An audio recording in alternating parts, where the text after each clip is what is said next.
Andy Chrisman of For Him has spent 40-plus years in Christian music, and chances are he knows your favorite artist personally. Now he's bringing you their stories. I'm Andy Chrisman. In his new podcast, 1 Degree of Andy, he sits down with the voices behind the songs for real, honest, and faith-filled conversations you won't hear anywhere else. That's a great question. If you love Christian music, this is your backstage pass. The 1 Degree of Andy podcast. Listen now to 1 Degree of Andy wherever you get your podcasts. Welcome to the program. No Victocrats allowed because we've got a country to save. So let's get her teed up! You want to play what? Say hello to my little friend. What the hell's going on out here? That's a bingo. 888-971-SAGE. 888-971-7243. I am Larry Elder, also known as the Great Eldersky, the sage from South Central, the Prince of Pico Union, the Czar of Common Sense at your service. We are Salem News Channel. Next hour, we're going to talk to California Republican Governor candidate Steve Hilton after that fiery debate. The Chancellor of Germany says Iran is humiliating, his word, not mine, the United States. Humiliating? President Trump spoke today at the largest senior citizens community in the country at the Villages in Florida, and he was feeling his oats. Trump is touting his retirement accounts. Trump says he's considering pulling troops from NATO countries for their lack of cooperation. Spencer Pratt, the candidate for mayor of Los Angeles, Republican, has dropped a new powerful ad. Bill Maher complains about paying 60% of his income taxes. Maybe he ought to stop voting for the party that's jacked his income taxes to 60%. Just a suggestion. After the Supreme Court ruling on the Voting Rights Act, Whoopi Goldberg said, white people are still chasing black people away from polling stations. Mr. McConnell, it seems to me I would have seen that in the news. Illinois Senator Tammy Duckworth called Secretary of War Pete Hegseth, quote, an incompetent fool and a misogynist, close quote. Why? Well, he fired female 4-star generals. Chicago Public Schools will today transport students to anti-Trump Mayday rallies. Have you seen the test scores of Chicago Public School students? The Democrat frontrunner for Senate in Maine has a tattoo on his chest, and he's praised Hamas. Other than that, sounds like a worthy candidate. 888-971-SAGE, 888-971-7243. Dissent, of course, is welcome. I want to start with Chicago, number 35. Potentially hundreds of kids will be allowed to take a field trip to a Mayday rally in Union Park during that school day. Last year's Mayday rally in Union Park brought together thousands of people speaking out in opposition to the policies of the Trump administration. According to the agreement between Chicago Public Schools and the Chicago Teachers Union, CPS will provide buses for field trips of students and educators to attend the 1 p.m. Mayday rally in Union Park this year. Now, I know I'm a fossil, but I do not remember being in elementary school or middle school or high school and having the district pay to transport me to a rally anywhere at any time. But that's what they've done in Chicago. And these are pro-Marxists, anti-Trump, anti-rich, pro-income tax increases, pro-minimum wage increases. Now, it'd be one thing if the Chicago Public Schools were delivering a good product. Based on what's called the National Report Card, fourth graders, 2024, Chicago Public Schools, 21% proficiency in math. 21%. 23% proficiency in reading. That's pretty pathetic. Now, let me just give you a little background on one school. It's called Frederick Douglass Academy. And it seems like it's been operating as a high school since 2006. All right?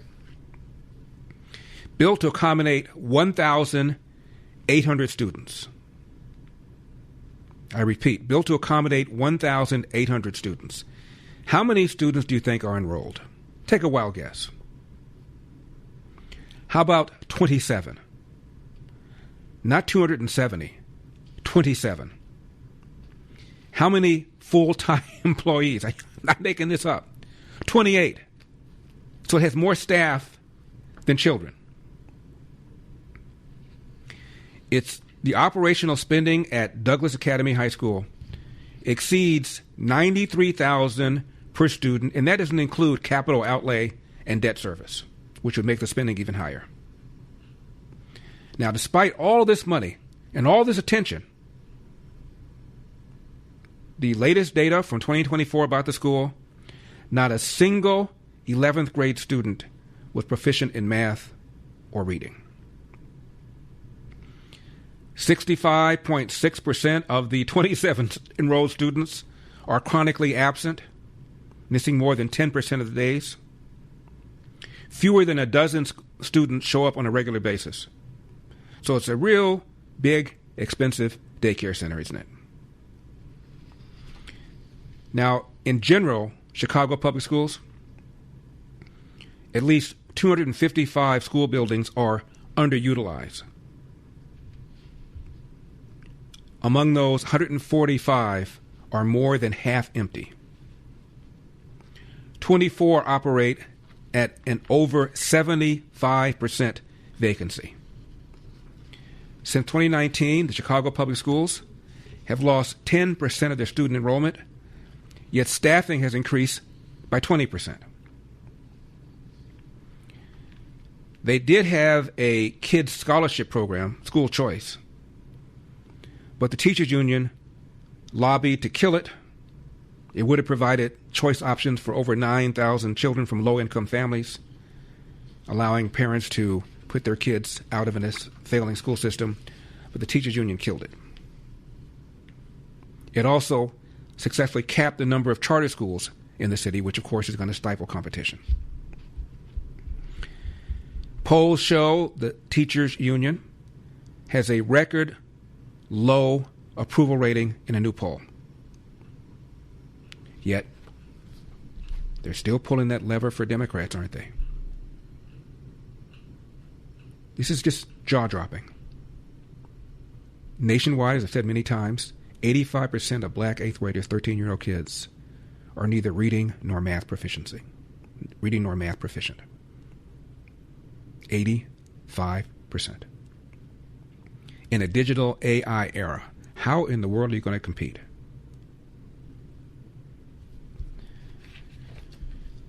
Now, so if you are a Chicago public school teacher or a staffer, what do you do about these low scores?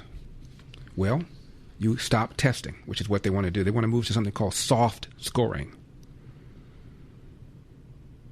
It's going to size up the school based upon, I guess, how they feel the kids could do or should do, and therefore the expectations are lower.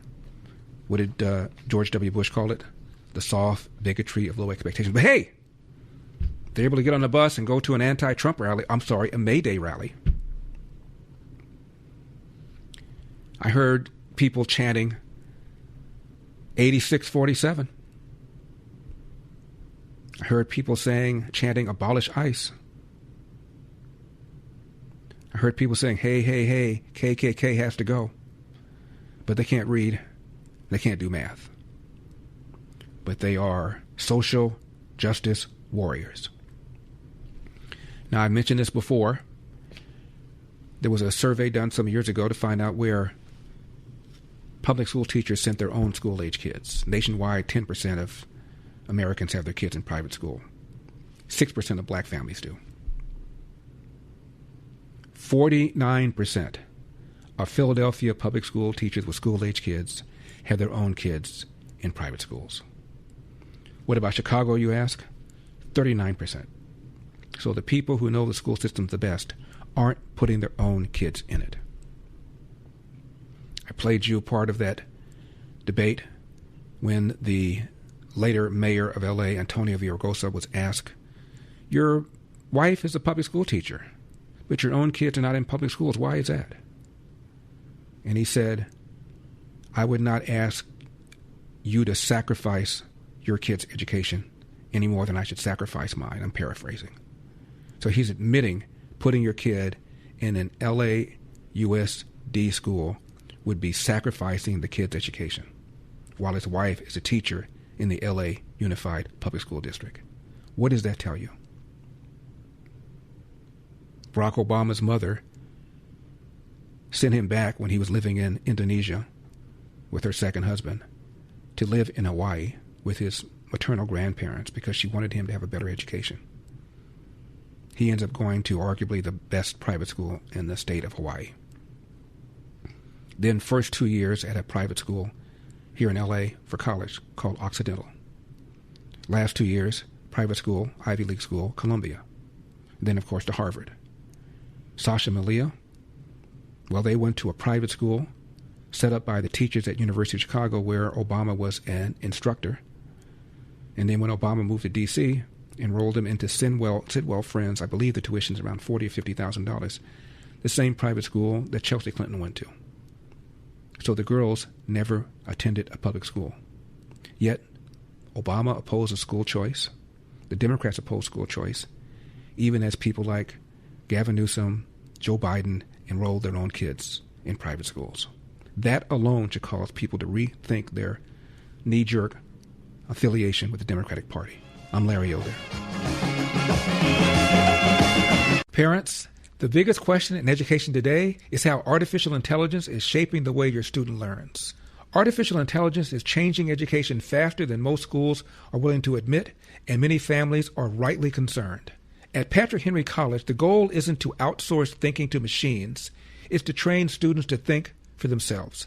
PHC emphasizes a Christian liberal arts education that develops reasoning, writing, speaking, and discernment skills no algorithm can replace. Students learn to engage technology wisely, understanding its capabilities, but also its danger and limitations, rather than becoming dependent on it. In a world increasingly shaped by AI, Patrick Henry College prepares students to lead with wisdom, conviction, and moral clarity. If you want a college that prepares your child to lead in an AI-driven world without losing his or her faith and values, I encourage you to learn more about Patrick Henry College. Visit phc.edu/elder. That's phc.edu/elder. Mr. Villaraigosa, although the mayor has no direct control over public education, much of the last few years have been spent by the mayor and others talking about the saving of public education in Los Angeles. Your wife is a public school teacher in Montebello, and your children are in private school. If you were elected, would you put your children into the Los Angeles public schools? My wife is a teacher. She's been a teacher for 18 years.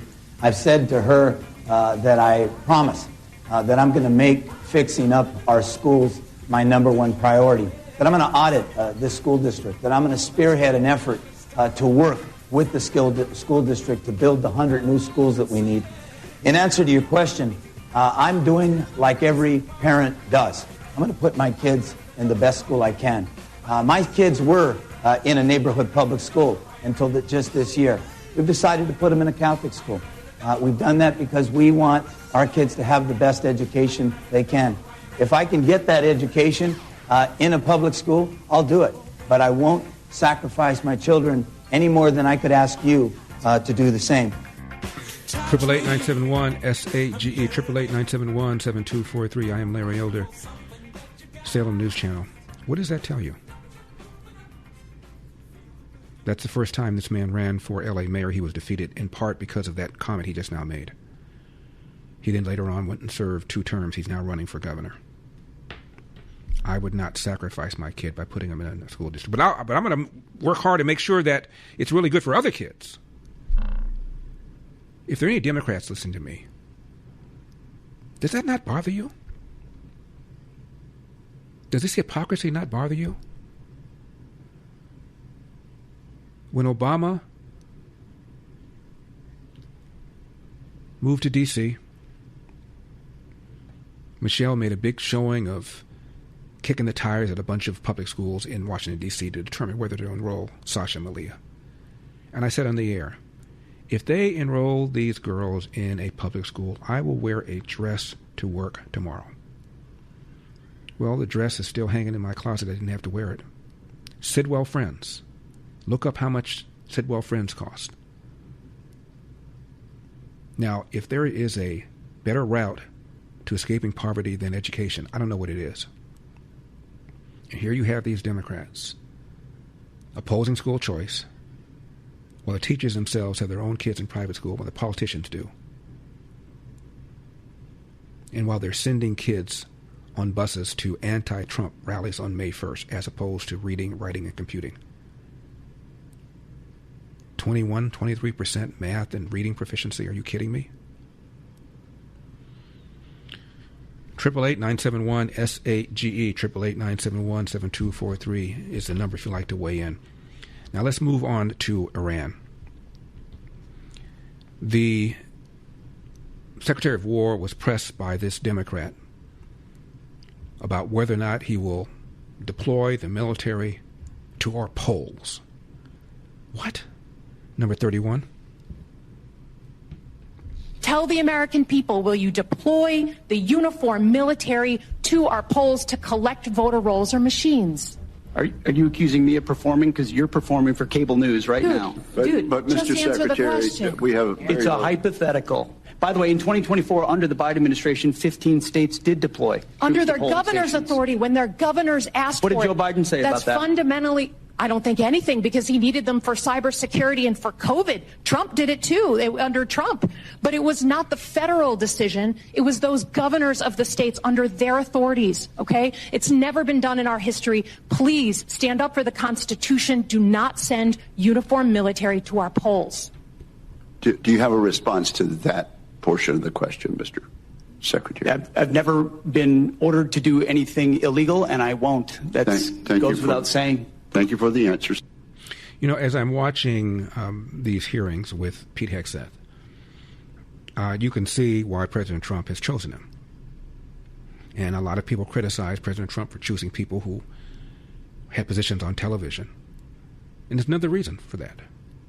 They can handle television. They can handle questions. They're skilled at it. And this job largely is communications and trying to make people understand the devil you're doing. And Hegseth is wonderful at it. He's calm. He's smart. He's quick-witted. He's funny. And he knows his stuff. I keep hearing him being derided as a Fox News host. And he was. Co-host. He's also a decorated combat veteran. That part gets left out. Now, the Iran's leader released a statement through the state-run media. Still hasn't made any appearances. And he says that the Strait of Hormuz will be, quote, managed by new rules, whatever that means. Quote, the legal rules and the exercise of the new management of the Strait of Hormuz will bring about comfort and progress to the benefit of all nations in the region, and its economic blessings will gladden the nation's heart, end of quote. I have no idea what that means. The Chancellor of Germany, as I mentioned in the opening, has referred to the effort from Iran as humiliating the United States. Humiliating. Victor Davis Hanson, the brilliant scholar, outlined exactly where he thinks this war is and where it's going to go. And I agree with what he said wholeheartedly. He said we're approaching 60 days. We're getting a bunch of loud voices that Trump has failed. I think the other day somebody said he's in a quagmire. Wasn't that Chris Murphy who said it? He said this is all completely opposite to the evidence, Victor David Hanson said. Iran is losing about $500 million in input per day. It's running out of storage space for its oil in a week or two, at which point they either have to stop pumping. If they don't stop pumping, their wells will collapse. So they're at the brink economically. They have no military ability. So how this war ends is entirely in the hands of the United States. Depends on whether you want an unconditional surrender and pay an extra price, maybe another month or two, with economic strangulation, or do you want to use air power to take out bridges? Trump has a lot of options. Most of our goals have been met, but not all of them. By the way, UAE has announced it's leaving OPEC. That's because OPEC has limits on how much oil you can pump, and they want to exceed those limits. So this is good news for the price of oil. Everybody talks about China. Well, China has not turned out well here. China was getting cheap oil from Iran, no more. Russia's in a true quagmire. They thought the war with Ukraine was going to last, 2-3 weeks, maybe a couple months. We're now entering year 5. It's lost its hold on Venezuela. It's lost its hold on Iran.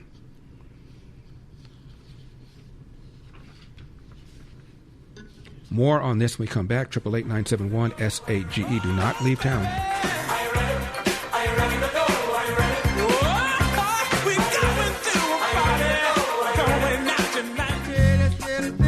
888-971-SAGE. 888-971-7243. I am Larry Elder. We are Salem News Channel coming to you from the Relief Factor studio. Don't forget your Relief Factor, 800-4RELIEF, 800-4RELIEF, or ReliefFactor.com. That's ReliefFactor.com. Grace is in La Cañada. Grace, you're on the Larry Elder Show. Thank you so much for calling.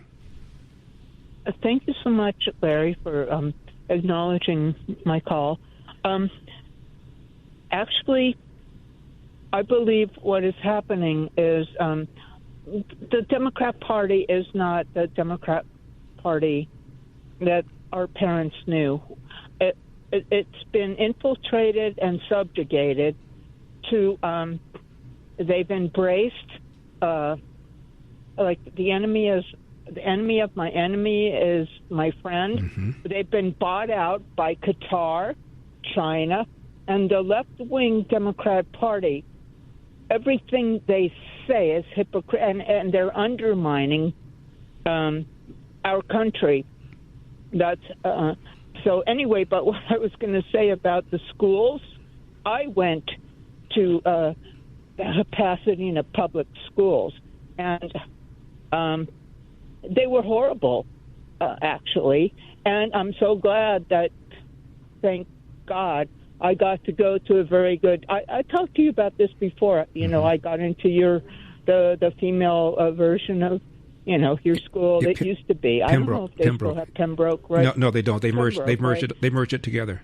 They merged it. Yeah. Just Brown. Yeah. Right. But I actually got to go to a very good Ivy League school. But I don't want to say, you know.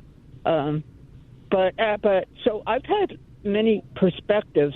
But what I see happening is there's an infiltration and subjugation of the American, like starting with Barack Obama, saying, we're going to, okay, they use euphemisms, right? Mm-hmm. We're going to fundamentally transform. That means that's a euphemism for, like, a soft revolution. Like, and they like to say couture, or there's something like when they talk about art, making art exhibition, how to make it fit to here. But what's happening to this country is they are the insurrectionists, okay? They are the insurrectionists, and they're trying to do like a revolution. They're undermining and destroying the foundational precepts of this country and Western civilization. Absolutely, Grace. Thank you so much for calling. You know, the enemy within is far more dangerous than the enemy outside this country. How in the world can the Democratic Party embrace socialism?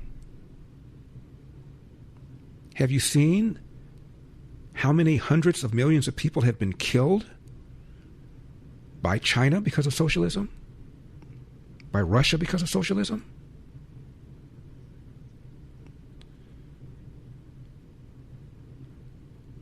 By Germany because of socialism? I mean, honestly. And what did Mamdani say? We're going to replace rugged individualism with the warm embrace of socialism. How many hundreds of human beings have been slaughtered by Mao, by Stalin, by Germany, all of whom are socialists?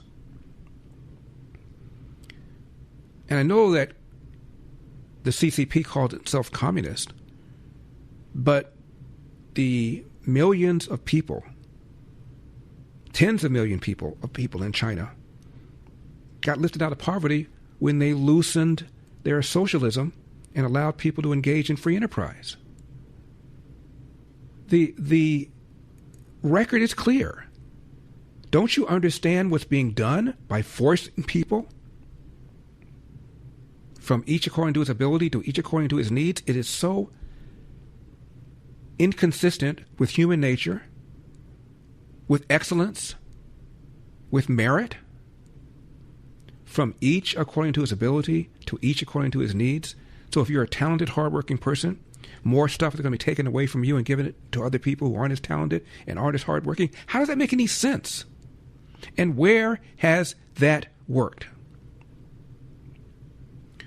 Already in New York, Mom Dami is finding out what Margaret Thatcher said.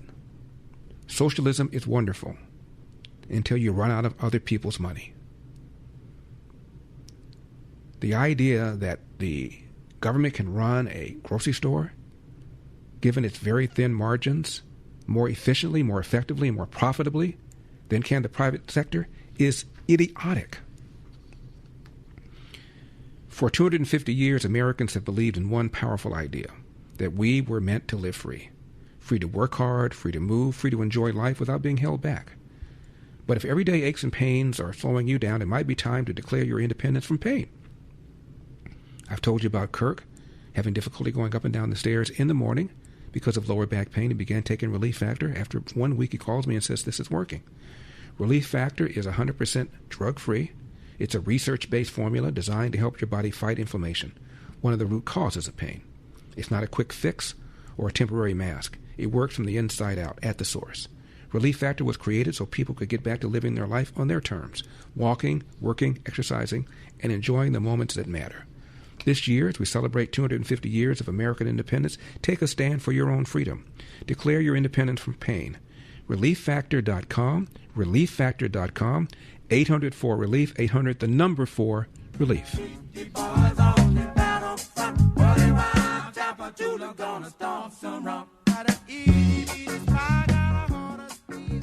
We will draw this city closer together. We will replace the frigidity of rugged individualism with the warmth of collectivism.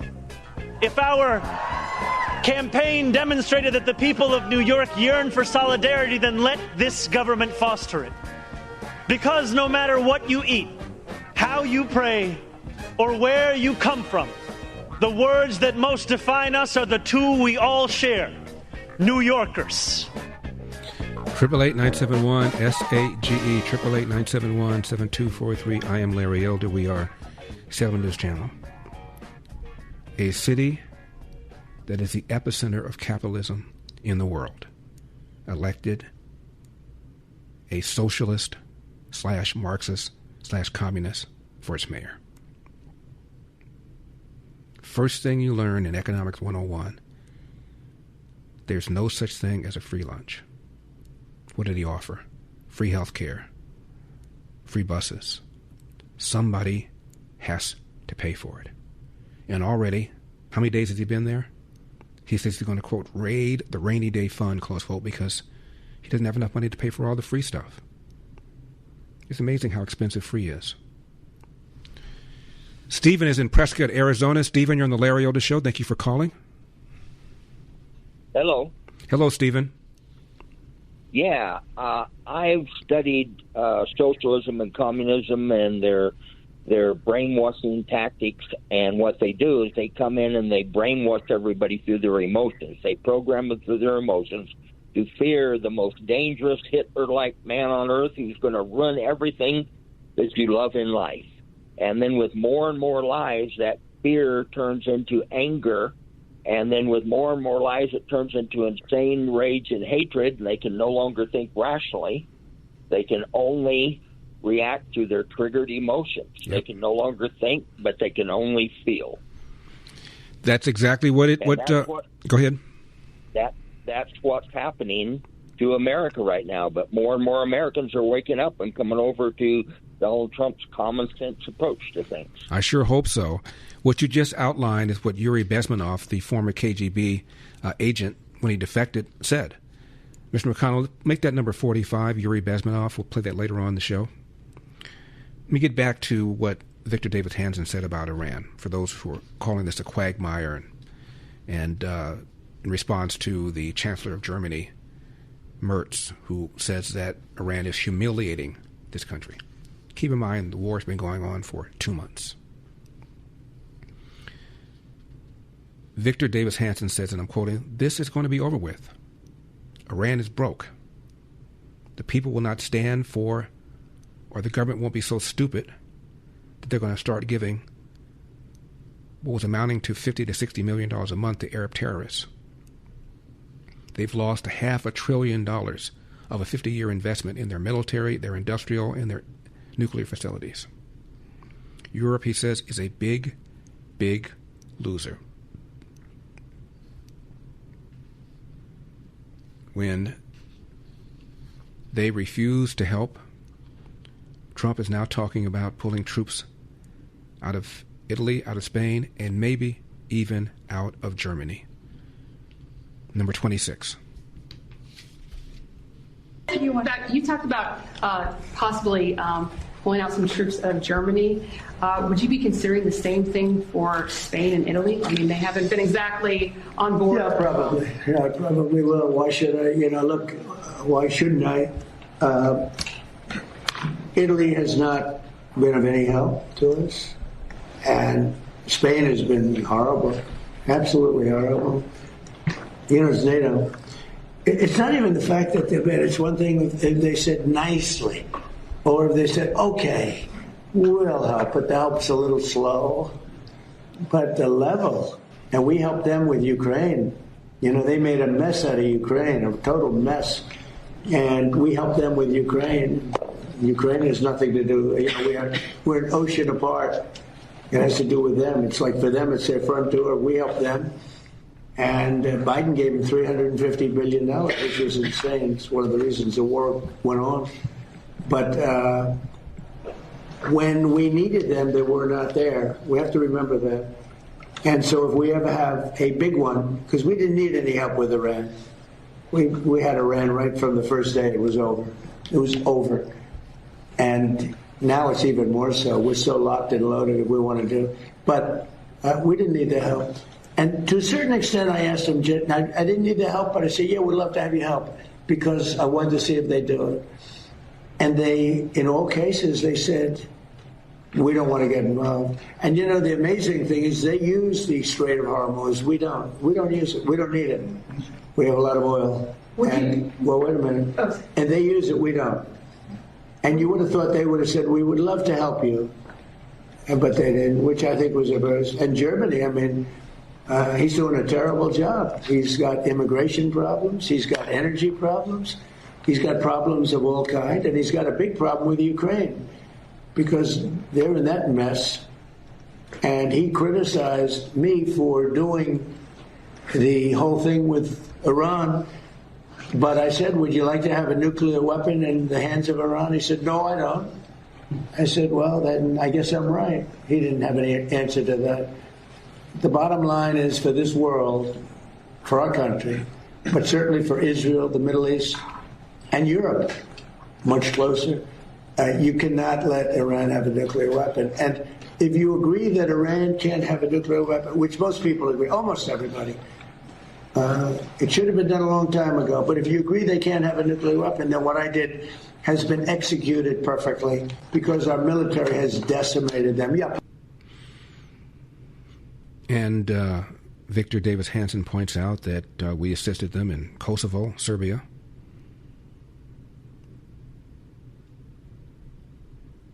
We joined the French and the British in bombing Libya, even though Gaddafi had already given up his WMD. At the time, I thought it was dumb. Barack Obama says it's opposed to dumb wars when he was talking about Iraq, but this was okay, I guess. And then later on, he said it was wrong because Libya descended into civil war and he wasn't going to put troops on the ground.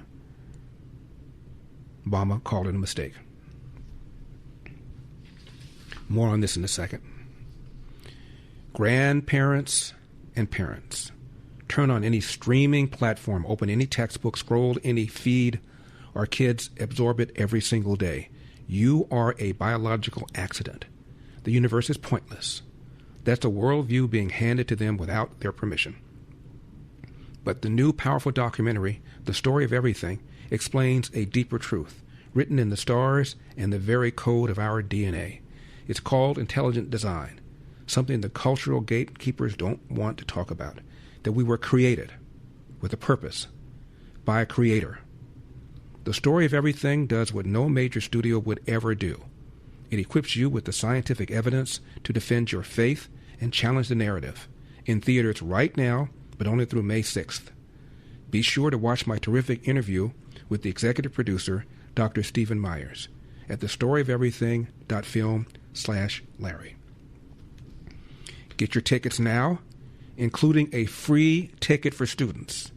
I repeat, including a free ticket for students. That's exciting.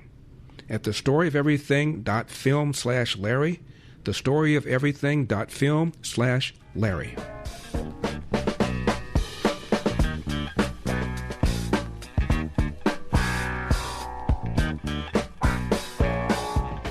Mr. Elder, this is Greg from Detroit, the home of Motown. I love your impressions of James the Cajun curmudgeon Carville that you do. But your next impression, you gotta scratch your shoulder while scratching your head and stuttering. That guy needs to get out of the swamp. The ticks are biting and have affected his brain. His arms are getting in the way of his close-up, for goodness sake. It was like those arms belonged to someone else. It reminded me of those comedy skits where a person's head is sticking out of the sweatshirt with someone else's hands trying to feed or comb their hair. I love what you do, Larry. Keep on keeping on, brother. I got Trump derangement syndrome, and I don't want to get rid of it. I want it more. I want more of it. 888-971-SAGE, 888-971-7243. Larry Elder, Salem News Channel. Coming up, we're going to talk to California Republican gubernatorial candidate Steve Hilton after his terrific debate.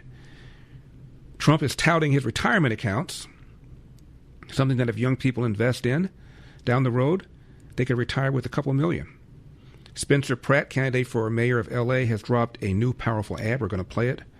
Bill Maher complains about paying 60% of income taxes, which is the result of voting for Democrats his entire career. Now, after this voting rights decision, Whoopi Goldberg said white people are still chasing black people away from polling stations. If there's any proof of that, I would love to know about it. I can't be on top of everything. Maybe overnight some white people were chasing black people away from polls, but my news feed didn't pick it up. And the Democrat frontrunner for Senate in Maine has a Nazi tattoo on his chest, has praised Hamas, among other things. All of this is coming up, 888-971-SAGE. Now, getting back to Victor Davis Hanson's analysis of the war in Iran, which I support, he said this, and I'm quoting him. The American left kept saying the war was lost. The war was lost. The war was lost. And Donald Trump blew it. Don't count him out. We have 6 months before the midterms. The price of oil could crash. A lot of things Donald Trump put into practice with the big, beautiful bill, deregulation, tax cuts, enormous amount of foreign investment. All of that has plenty of time to kick in by August or July. We're going to have a stronger economy than we have right now with cheap oil. The man has been underestimated so many times before. I got a question. Why are you still overpaying a wireless company that doesn't share your values? I launched Sage Wireless to fix that. Same nationwide network, plans from $25 to $60 a month. Keep your phone, keep your number, and get this, a percentage of every bill feeds families through food for the poor. So go to sagewireless.com. That's sagewireless.com. Save money and help food for the poor. sagewireless.com. 888-971-SAGE, 888-971-7243. Larry Elder, we're just getting warmed up.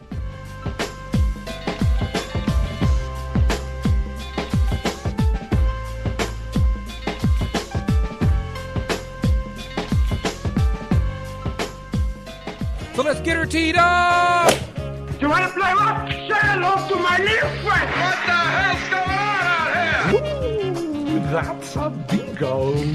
888-971-SAGE, 888-971-7243. Larry Elder, Salem News Channel. In a few minutes, we're going to talk to Steve Hilton, candidate for governor of California. Now, Zohran Mamdani is the mayor of New York.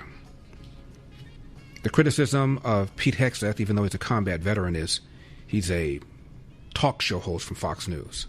Okay, well, Zohran Mamdani was a rapper. I think that's his only private sector job.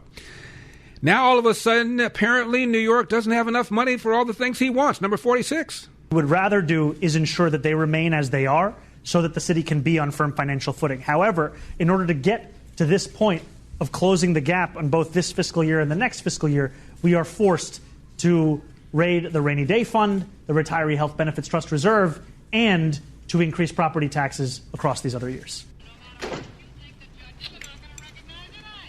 He's a very strange young man. He's an idiot. Comes from upbringing. Parents are probably idiots, too. Lorraine, you ever have a kid who acts that way, I'll disown you. Now, we were talking last hour about indoctrination. This is Yuri Bezmenov, a KGB defector. Here's what he said about what's happening to America in a way far better than the KGB ever anticipated. He said this in 1984, number 45. Ideological subversion is the process which is legitimate, overt, and open. You can see it with your own eyes. All you have to do, all American mass media has to do, is to unplug their bananas from their ears, open up their eyes, and they can see it. There is no mystery. There is nothing to do with espionage. I know that espionage intelligence gathering looks more romantic. It sells more deodorants through the advertising, probably. That's why your Hollywood producers are so crazy about James Bond type of thrillers. But in reality, the main emphasis of the KGB is not in the area of intelligence at all. According to my opinion and opinion of many defectors of my caliber, only about 15% of time, money, and manpower is spent on espionage as such. The other 85% is a slow process which we call either ideological subversion or active measures, активные мероприятия in the language of the KGB, or psychological warfare. What it basically means is to change the perception of reality of every American to such an extent that despite of the abundance of information, no one is able to come to sensible conclusions in the interests of defending themselves, their families, their community, and their country. It's a great brainwashing process which goes very slow, and it's divided in 4 basic stages. The first one being demoralization. It takes from 15 to 20 years to demoralize a nation. Why that many years? Because this is the minimum number of years which requires to educate one generation of students in the country of your enemy, exposed to the ideology of the enemy. In other words, Marxism-Leninism ideology is being pumped into the soft heads of at least 3 generations of American students without being challenged or counterbalanced by the basic values of Americanism, American patriotism. The result you can see. Most of the people who graduated in the 60s, dropouts or half-baked intellectuals, are now occupying the positions of power in the government, civil service, business, mass media, educational system. You are stuck with them. You cannot get rid of them. They are contaminated. They are programmed to think and react to certain stimuli in a certain pattern. You cannot change their mind, even if you expose them to authentic information, even if you prove that white is white and black is black. You still cannot change the basic perception and the logic of behavior. In other words, these people, the process of demoralization is complete and irreversible. To get rid society of these people, you need another 20 or 15 years to educate a new generation of patriotically minded and common sense people who would be acting in favor and in the interests of the United States society. And yet these people who've been programmed and, as you say, in place and who are favorable to an opening with the Soviet concept, these are the very people who would be marked for extermination in this country? Most of them, yes. Simply because the psychological shock when they will see in future what the beautiful society of equality and social justice means in practice, obviously they will revolt. They will be very unhappy, frustrated people. And the Marxist-Leninist regime does not tolerate these people. They will join the links of dissenters, dissidents. Unlike in present United States, there will be no place for dissent in future Marxist-Leninist America. Here you can get popular like Daniel Ellsberg and filthy rich like Jane Fonda for being dissident, for criticizing your Pentagon. In future, these people will be simply squashed like cockroaches. Nobody is going to pay them nothing for their beautiful, noble ideas of equality.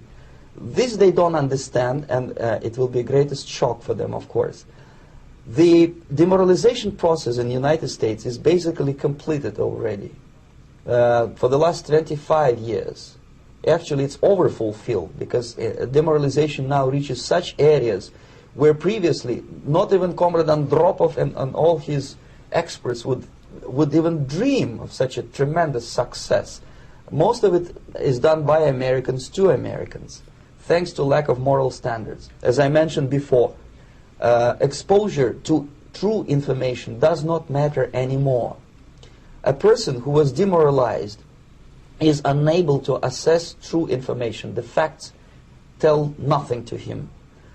Even if I shower him with information, with authentic proof, with documents, with pictures, even if I take him by force to the Soviet Union and show him concentration camp, he will refuse to believe it until he is going to receive a kick in his fat bottom.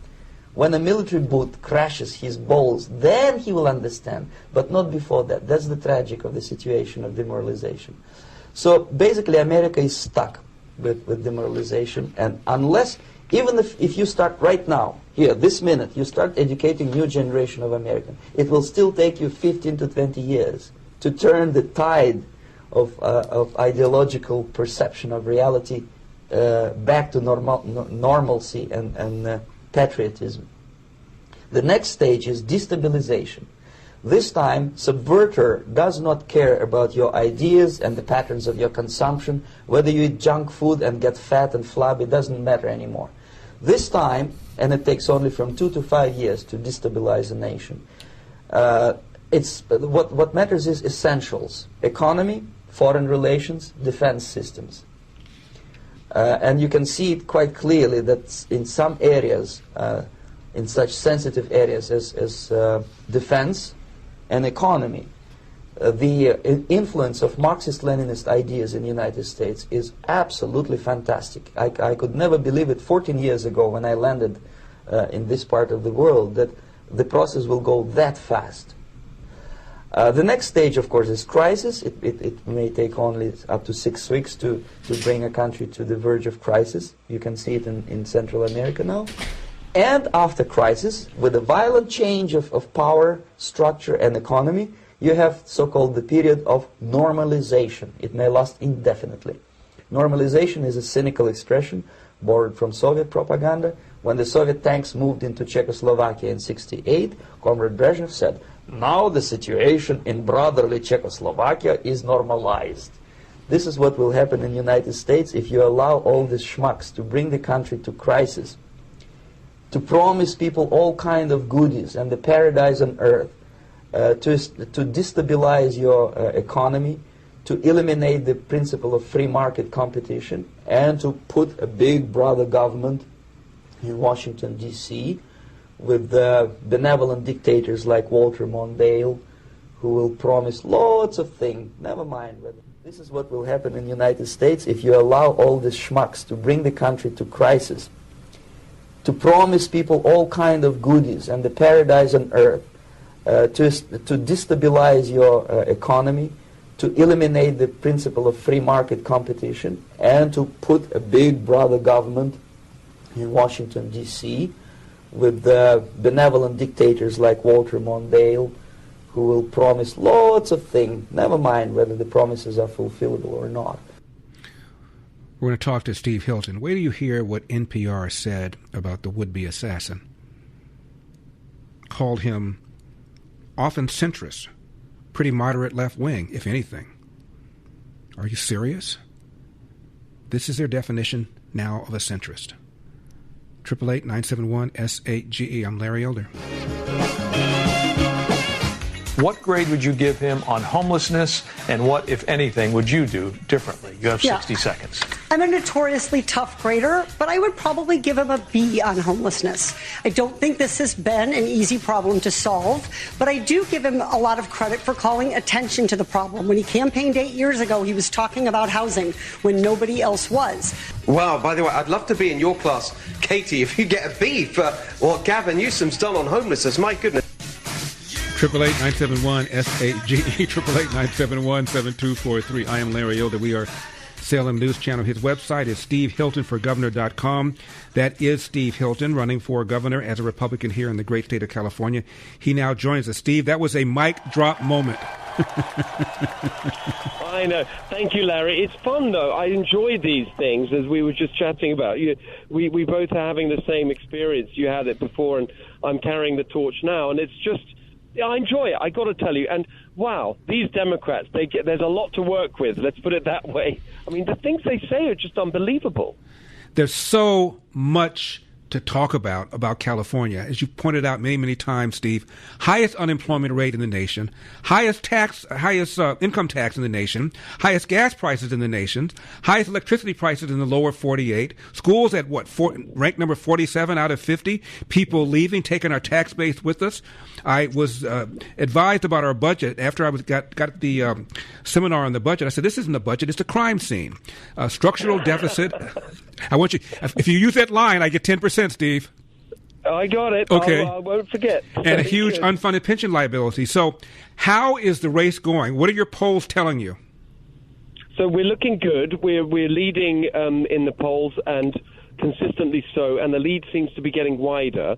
It looks like there is a degree of consolidation happening on our side, but that's very important, Larry, because that's what's happening on the Democrat side, which is what I always expected would happen. And now with Swalwell out in his sleaze scandal and he's gone, I think to a lot of people's surprise, but there it is, Javier Becerra, Biden's utterly useless health secretary, seems to be getting the Democrat machine behind him. And in a way, you can understand that. He's their perfect candidate, the kind of puppet that they want. They put him in there, he'll do exactly what he's told by the unions, by the activists, classic career politician, and he seems to be picking up a lot of support. And so I think it's very important that we take that seriously, that he's on the rise. Tom Steyer has all the money in the world. He's already spent $140 million, and there's plenty more where that came from.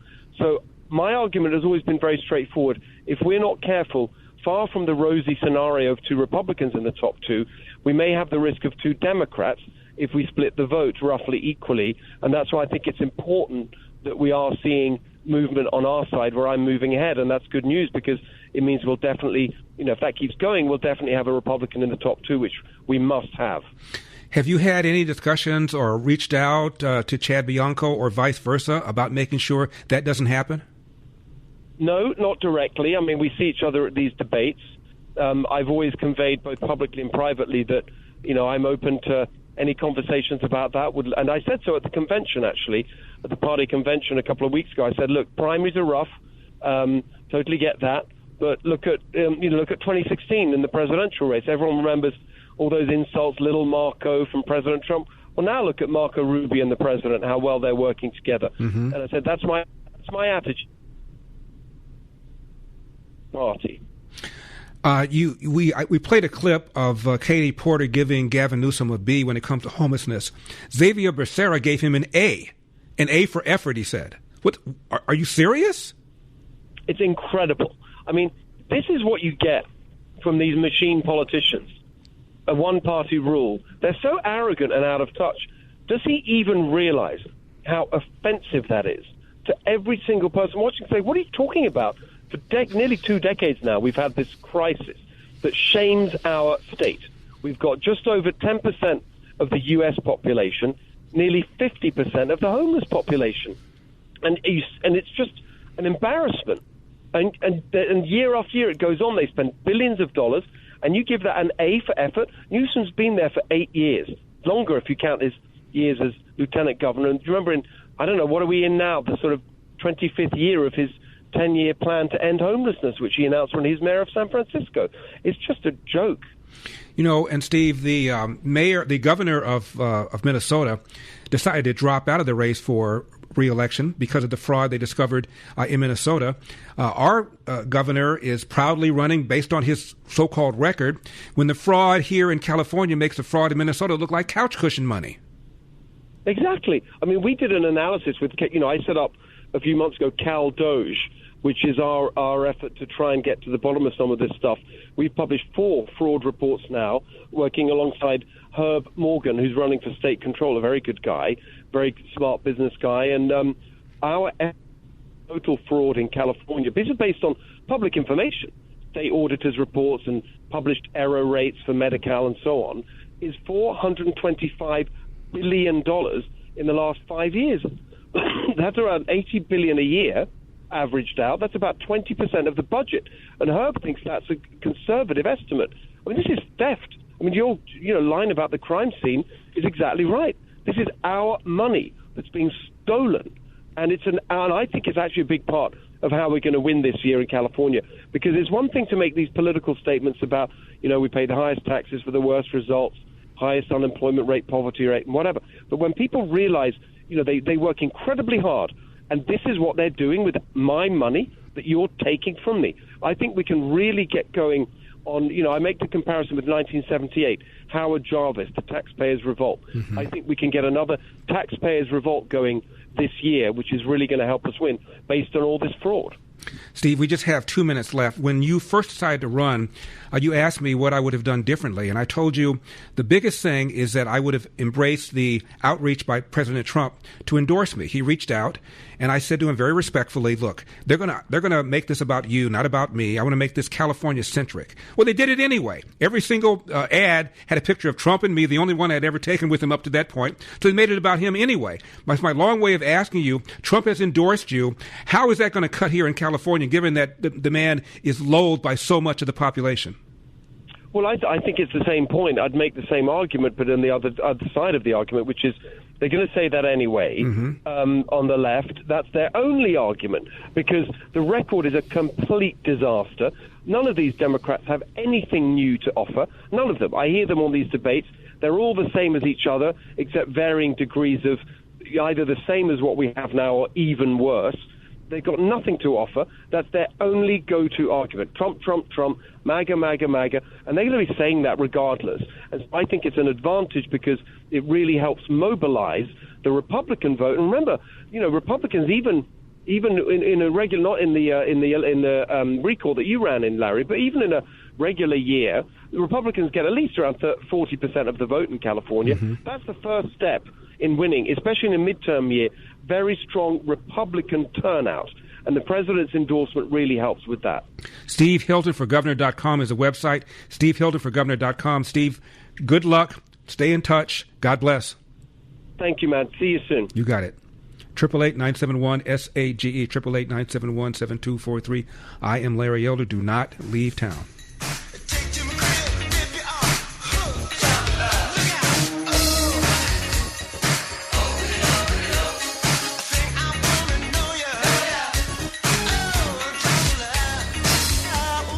888-971-SAGE, 888-971-7243. I am Larry Elder. We are Salem News Channel. As you know, NPR has been defunded. There was a report about the would-be assassin on NPR. Headline, with no radical footprint, what drove suspect to try and assassinate Trump? With no radical footprint? On Blue Sky and other media platforms, He, of course, referred to Trump as a pedophile, a rapist, traitor in his manifesto. Called Elon Hitler.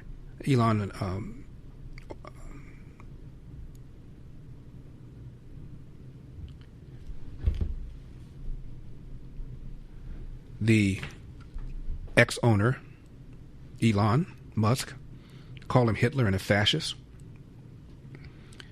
Other social media suggested that the Charlie Kirk assassination was staged or was a conspiracy. Retweeted a tweet that said that Biden should cancel the 2024 election results, and on and on and on. But here's what NPR said, and I'm quoting NPR, that we used to pay for. According to a White House official, Allen's sister told the Secret Service and local law enforcement that her brother was known to make radical statements. The official was not authorized to speak publicly, and NPR has not confirmed this with Allen's family members. But, listen to this.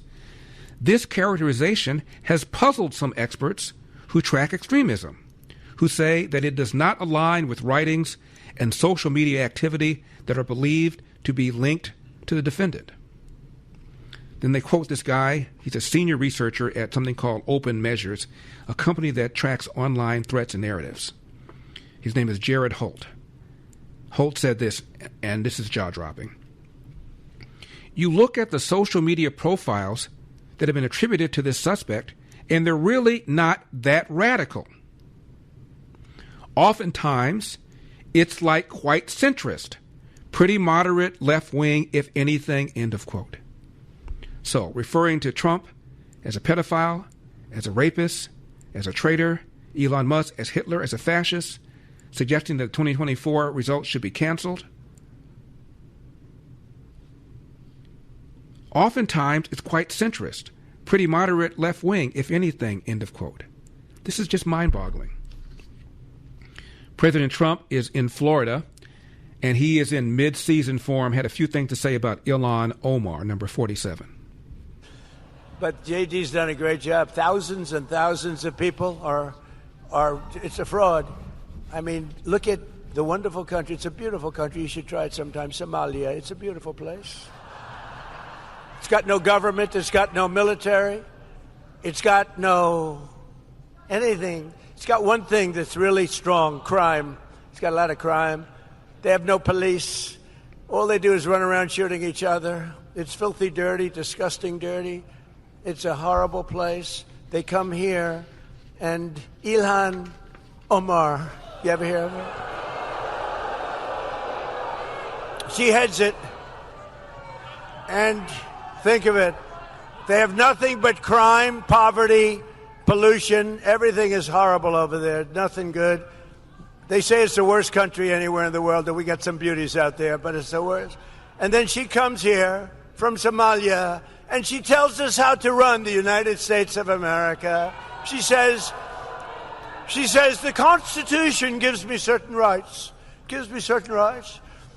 And I demand that I be given these rights. Get the hell out. What a phony.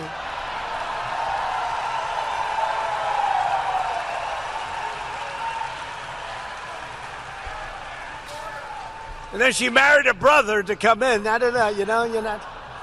But I would imagine they're looking at her. I have nothing to do with it. I would imagine. Of course I have nothing to do.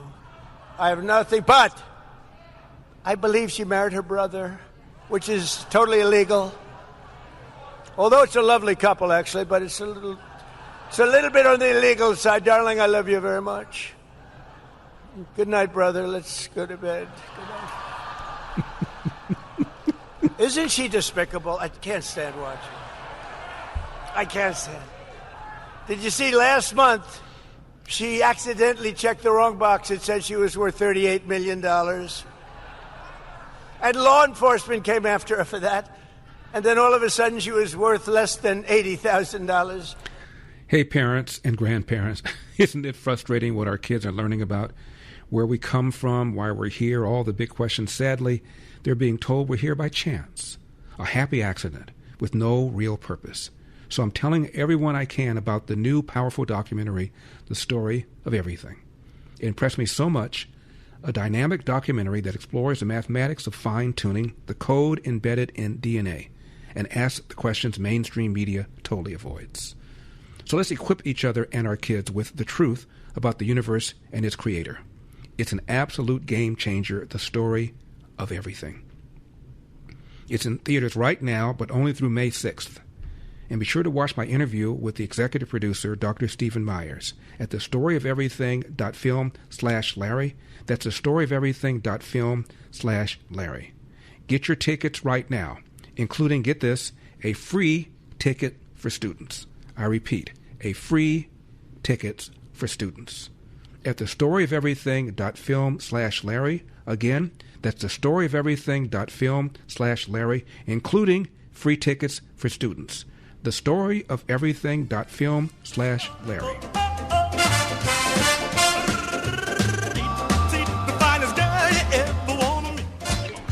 She said it was accounting. It was an accounting error. That was not a very good accountant, was it? No. Their whole life is based on fraud and a scam. The whole thing is a scam.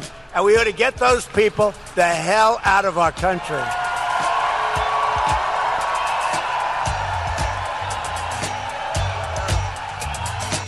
888-971-SAGE, 888-971-7243. I am Larry Elder. We are Salem News Channel, coming to you from the Relief Factor studio. Don't forget your Relief Factor, 800-4RELIEF, 800 the number 4RELIEF.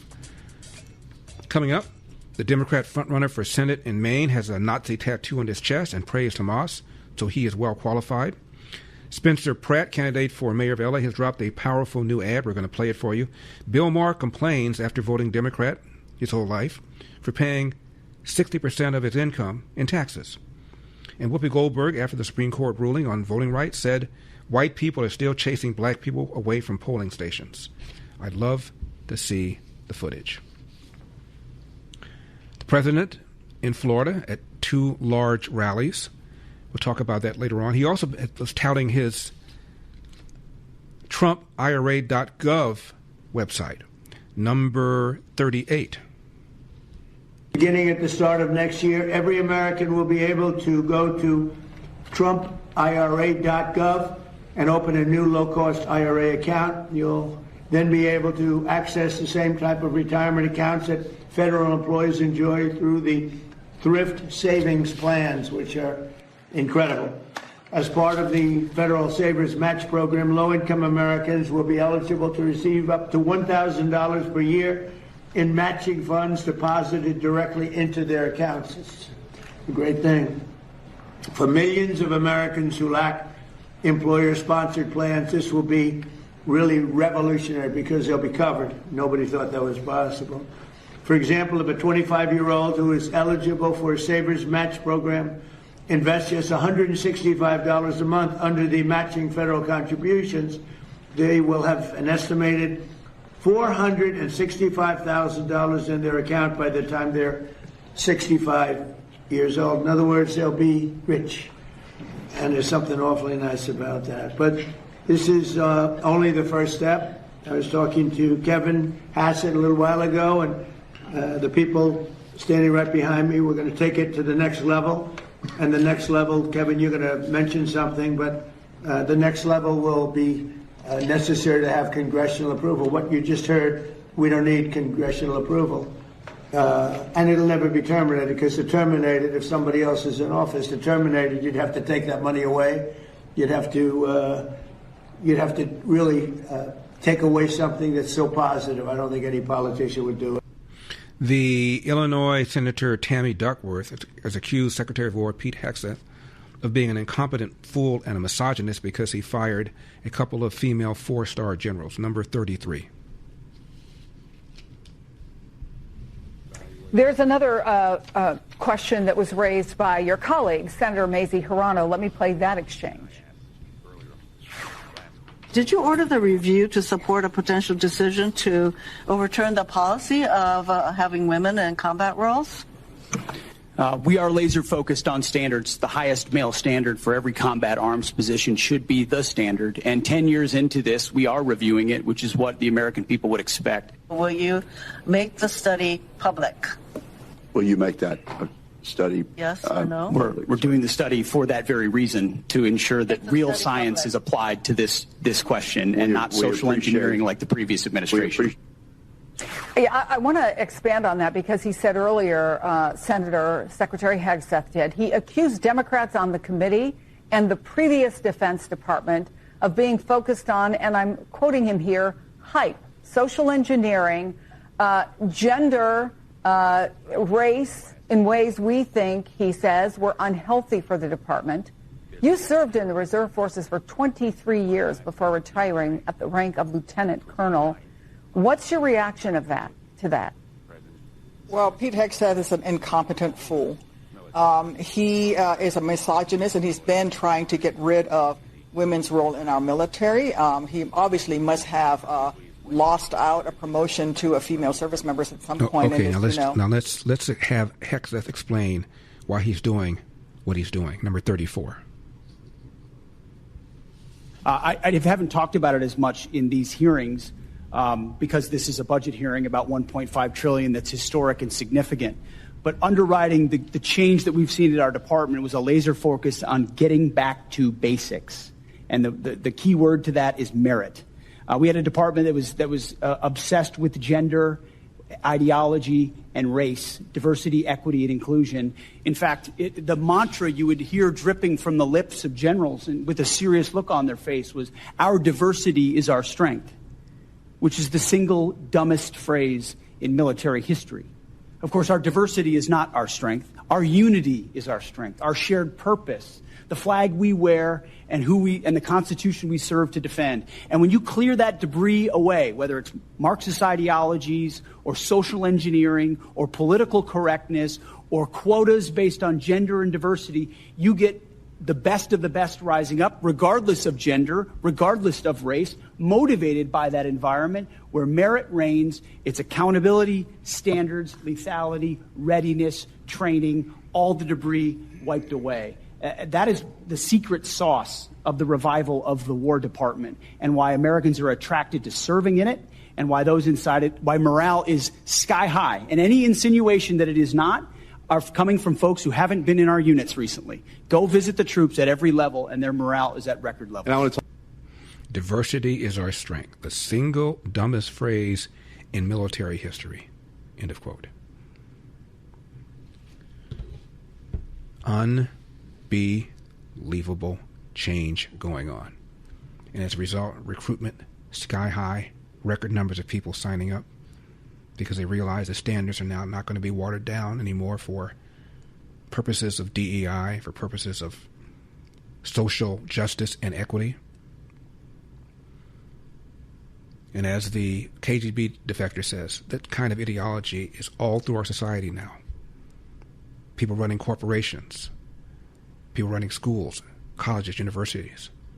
That's why at Harvard, 0.4% of professors describe themselves as very conservative.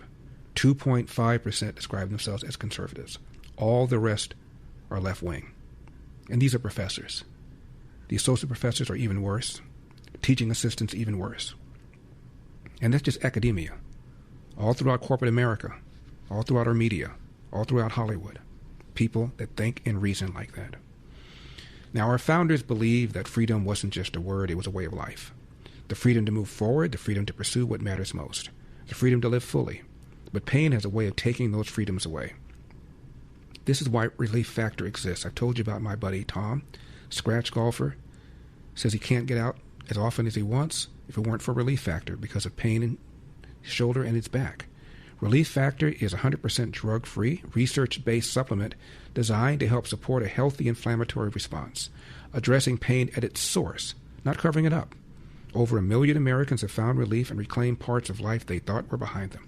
So this year, as we celebrate 250 years of freedom, ask yourself a simple question. Are you living with the freedom you deserve? Relief Factor gives you the opportunity to live pain-free and get back to the life you love. ReliefFactor.com, ReliefFactor.com, 800-4-RELIEF, 800-4-RELIEF.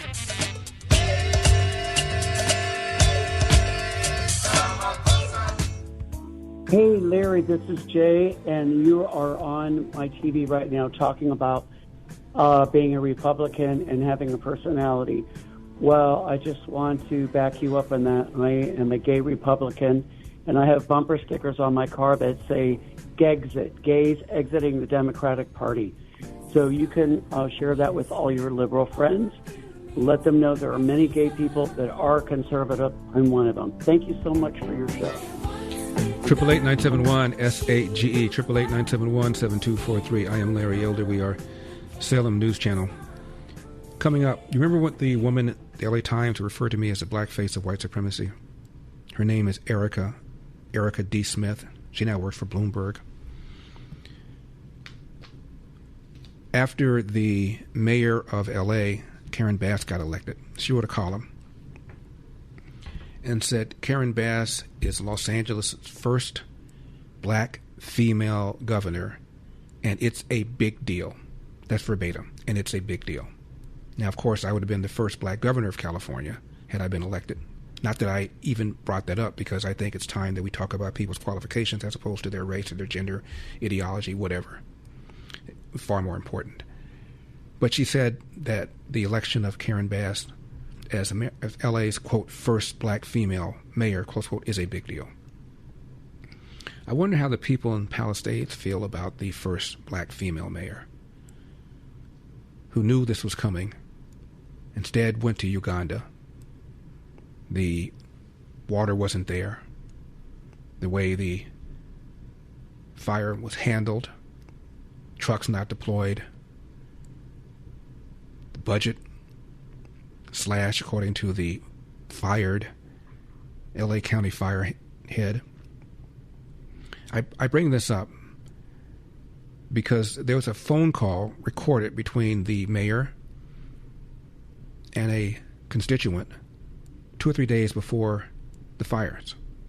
And he was talking to her about wind and fire.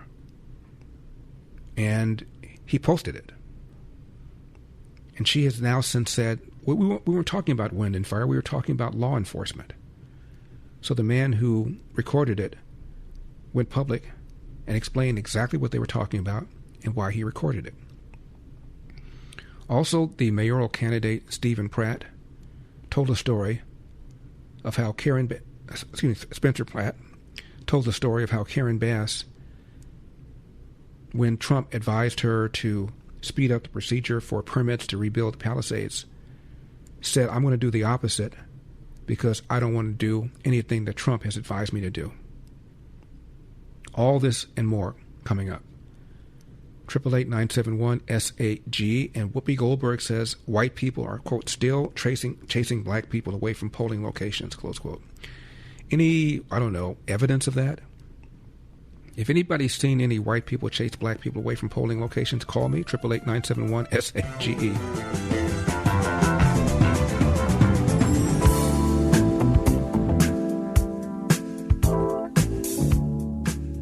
So let's get her teed up! You want to play what? Say hello to my little friend! What the hell's going on out here? Ooh, that's a bingo. 888-971-SAGE, 888-971-7243. I am Larry Elder. We are Salem News Channel. A number of you want to weigh in, so just urging you to stick around. Don't leave town. The president has been accused of being a racist for referring to so many blacks as having low IQ. Number 43. The Democrats essentially want to defund the police, just so you know. They want to defund law enforcement. It's crazy. These people have gone crazy. I heard Hakeem Jeffries, a low IQ person. He's a very low IQ. Screaming today that the Supreme Court is illegitimate. I mean, that's a dangerous statement. Then if I say something modest, they say, oh, he's a king, he's a king. They're sick. But Hakeem Jeffries said the Supreme Court is illegitimate. That's a rough statement. If I made that statement, it would be the biggest story out there. Bad things would happen. Yeah. And he has called Maxine Waters low IQ repeatedly. Jasmine Crockett, a, quote, very low IQ person, close quote. Ketanji Brown Jackson, low IQ person. Candace Owens, low IQ. Ilhan Omar, low IQ. Rashida Tlaib, who identifies as a Palestinian-American Muslim, low IQ. But he has, in fact, referred to a number of whites as low IQ, including Robert De Niro, Tucker Carlson, Mika Brzezinski, Liz Cheney. So he's pretty equal opportunity. Did you know that he defended Michael Jackson when Michael Jackson was about ready to be prosecuted for pedophilia? Number 40.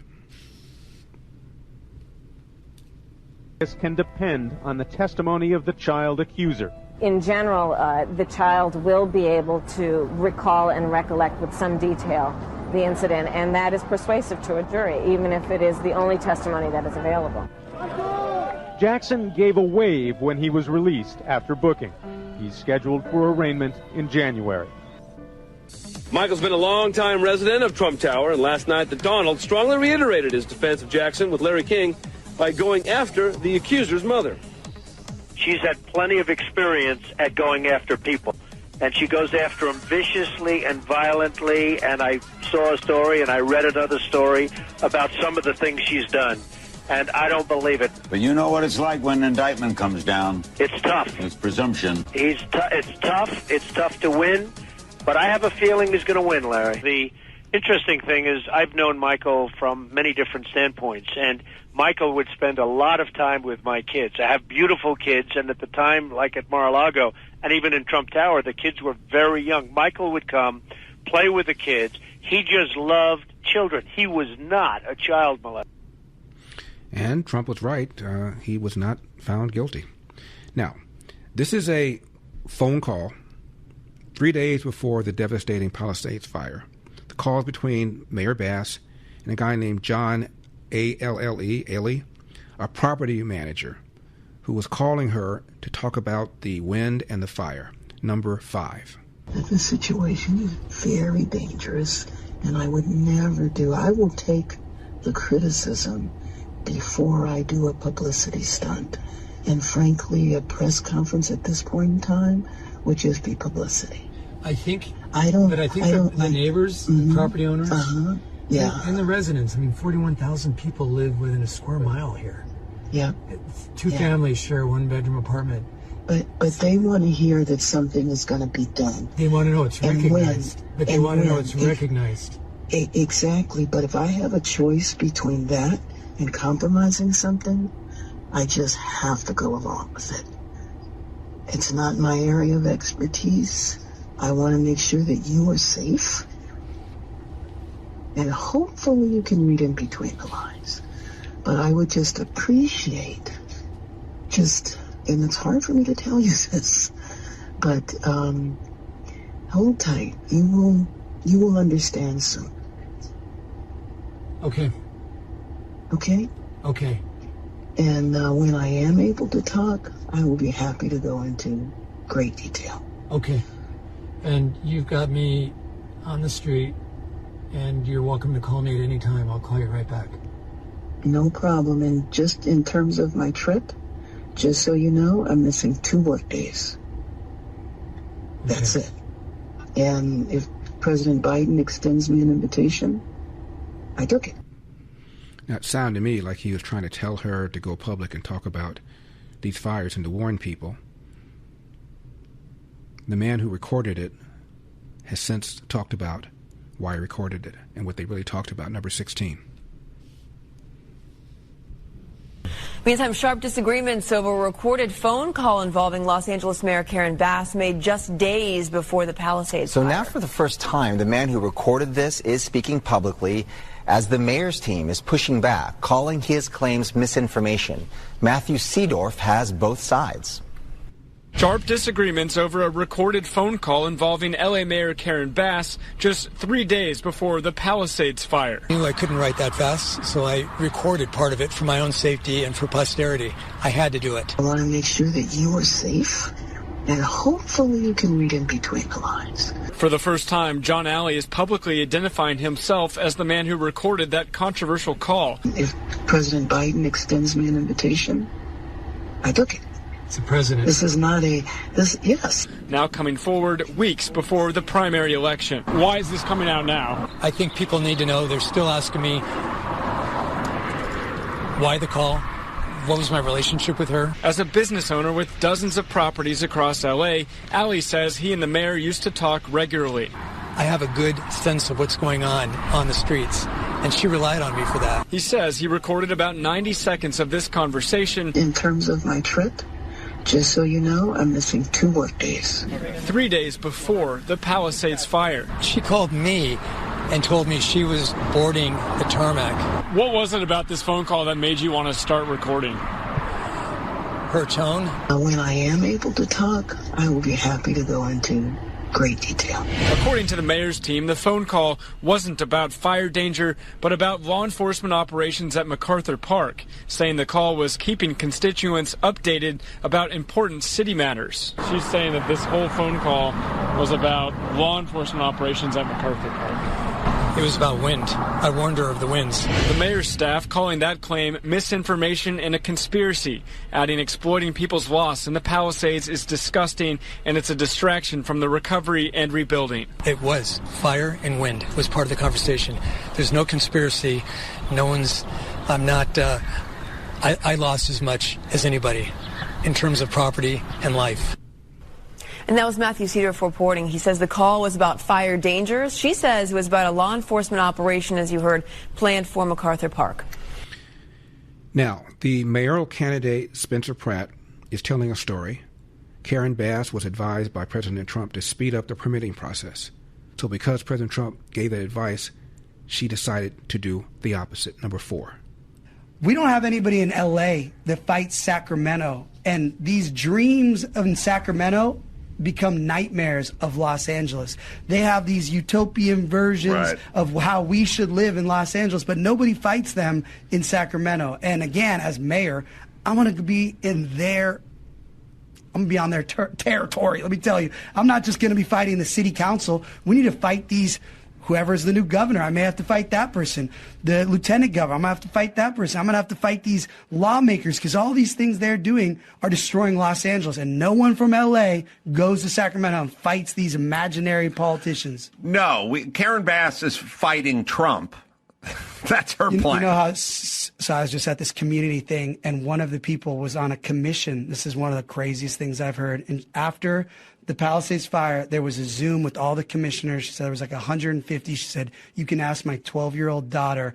She witnessed it. And Karen Bass gets on and she says, oh, yeah, Trump just said about rushing the permits. It was after that firehouse. And she's like, I'm not going to do any of what he said. And that lady who was at that meeting said, that's when I resigned from the commission. She said it was the most. She said, these are all these people who lost their homes. And she's doing this politics thing about 7,000 homes burned down. She's doing it after Trump. I know. They look at their number one, their raison d'etre, and the number one goal for being in their position is to fight Trump, not to help Los Angelenos. And by the way, Trump showed up and Trump said, let's get this cleaned up and let's get going and let people do it tonight and let's expedite this whole permit process. And then she went, okay, that guy.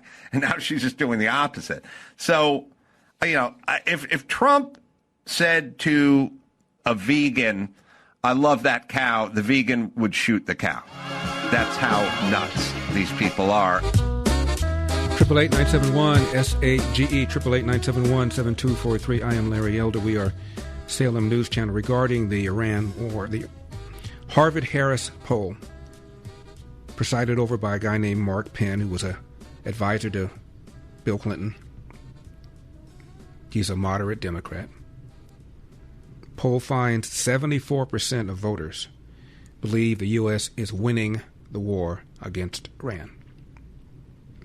74% believe Iran should be prevented from obtaining nukes. 66% want Trump to insist all major conditions in any negotiation.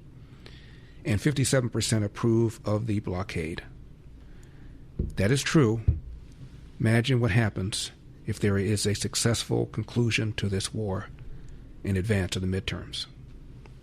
President Trump on gas prices, number 36. The average price of a gallon of gas is now $4.30 in this country. And you know what? And we're not going to have a nuclear weapon in the hands of Iran. The gas will go down. As soon as the war's over, it'll drop like a rock. There's so much of it. It's all over the place, sitting all over the oceans of the world. And it'll go down. But what won't happen is if Iran had a nuclear weapon and used it, then the whole world is a different place. What about You're not going to have to pay returns? a little bit more for gasoline. The gasoline, the oil will go down rapidly as soon as the war is over. And about the UAE leaving OPEC, number 14.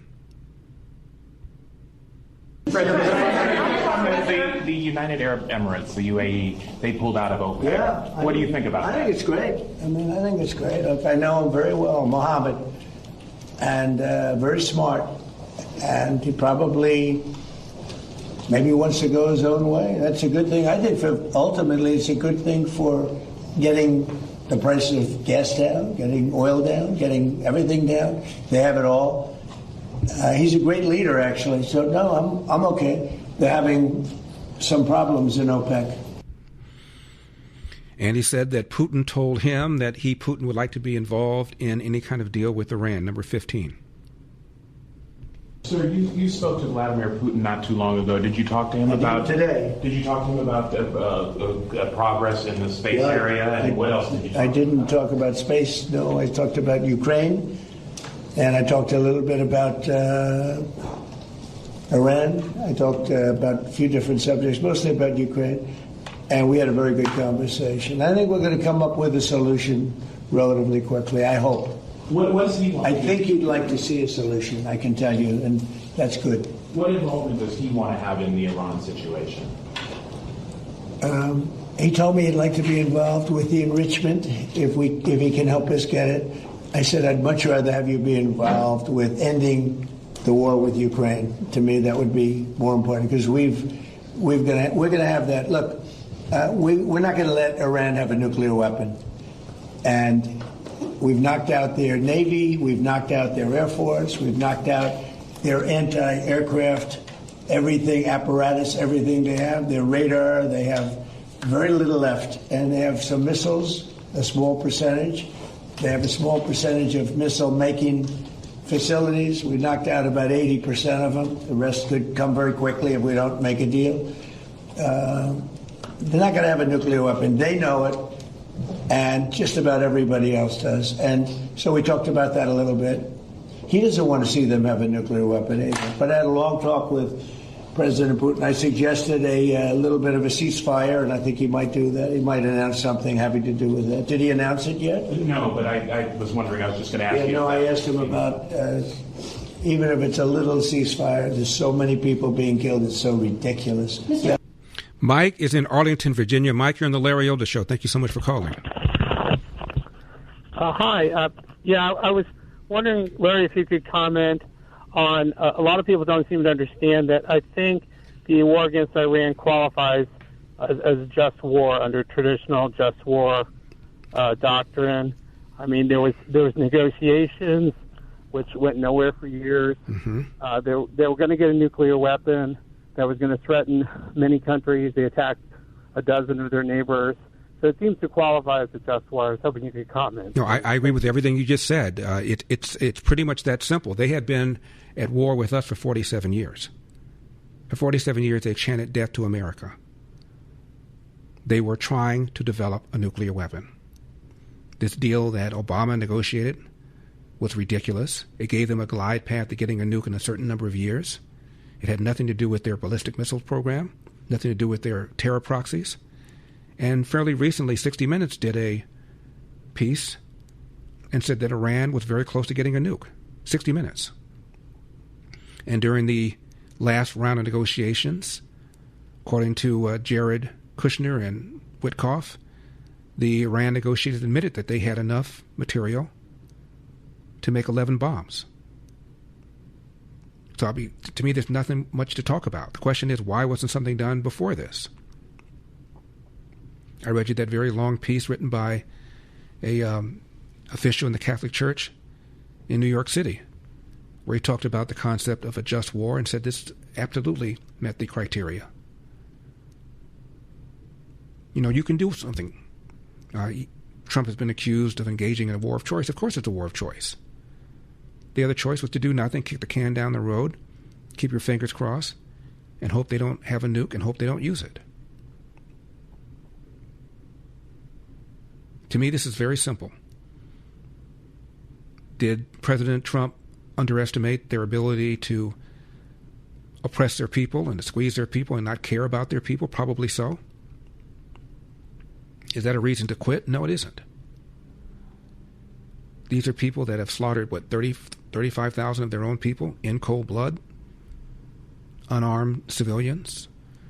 I told you about this before during the Iran-Iraq war that lasted about 8 years. Iranians gave boys as young as 12 years old plastic spoons that would unlock the gates of paradise if they would walk on foot and clear minefields ahead of soldiers and tanks. Hundreds of thousands of boys did this. Tens of thousands of them were blown up. Who does that? Imagine what they would do with a nuclear bomb if that's what they do to their own people and their own children. And who surrounds possible bombing sites with women and children in order to prevent the bombing from taking place because they know that their enemy, unlike them, has a certain kind of moral compass that they lack? They are sick people, as President Trump calls them. I'm talking about the leadership, not the Iranian people. Extremely unpopular government. Polls show that as many as 80 or 90% of the people loathe the regime. I know a lot of Iranians that have left Iran and live out here in the LA area. Many of them told me when we went into Iraq in 2003 that we invaded the wrong country. Regarding their ballistic missiles program, the European countries were shocked to find out they had a missile that could go as far as Diego Garcia, which is 2,500 miles away. Why that hasn't caused them to open up their nostrils and get involved is beyond me. President Trump is considering withdrawing troops out of Germany and Italy and Spain for their failure to, quote, get involved, close quote. Everything has now changed because of what this man has done, President Trump. He should be celebrated. I'm Larry Elder.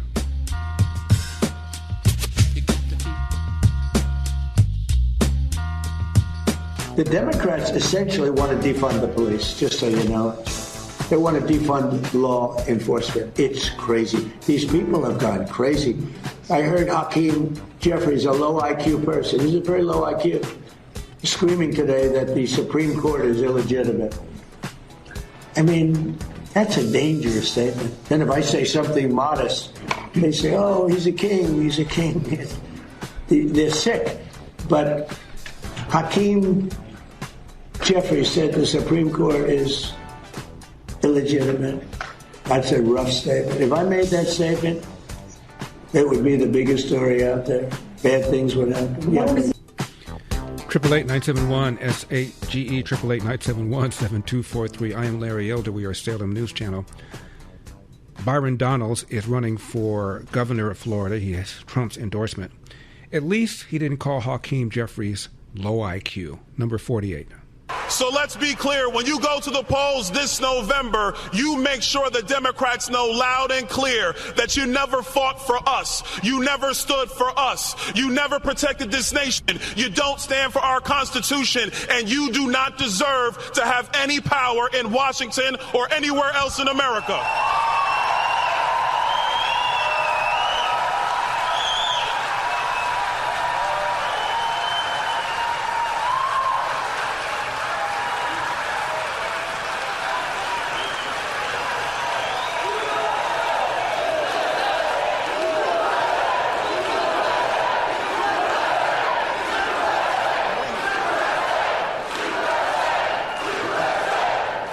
You got Hakeem Jeffries coming down here trying to lecture our governor and our members of the legislature. He's talking about how we're gonna F around and find out. Us in Florida. What a fool. There's a reason why he's the minority leader in Washington, D.C., and after this November, when you go to the polls, he will remain the minority leader in Washington, D.C.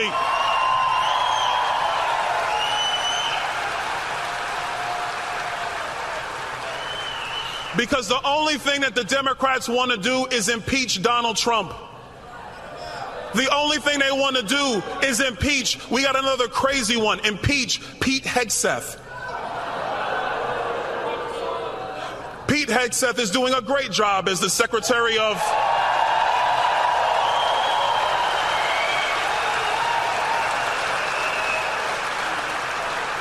And I do like how the president just said, we're enough with the games. It's the Secretary of War.